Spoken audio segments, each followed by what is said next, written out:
তুমি আমাকে মাফ করে দাও, তুমি আমাকে মাফ করে দাও। তুমি মাফ না করো, তুমি যদি মাফ না করো হযরতে আলী, তাহলে যদি এখনই আমার মওত হয়ে যায়, আল্লাহ আমাকে জান্নাত দেবেন না, জান্নাত খানা হারাম ঘোষণা করে দেবেন।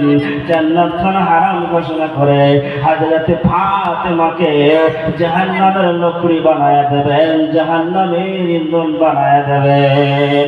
ও ফাতেমা, এইগুলো কথা বলতে বলতে ফাতেমার মন খারাপ হয়ে গেল। প্রিয় বন্ধুগণ, হযরত আলী রাদিয়াল্লাহু তাআলা আনহুকে ফাতেমা রাদিয়াল্লাহু তাআলা আনহা বলে ফেলতেছিলেন, ফাতেমা বলতেছিলেন, আলী একটু যেতে দাও আমার বাবার কাছে, বাবার কাছে গিয়ে আমি সাক্ষাৎ করে আসবো, বাবার সঙ্গে দেখা করে আসবো। মনটা যেন উড়ু উড়ু করে, মনটা যেন অকুশ অকুশ করে, আর ভালো লাগতেছে না, একটু আমাকে সুযোগ দাও না। বন্ধুগণ, আমাদের স্ত্রী যখন, আমার যখন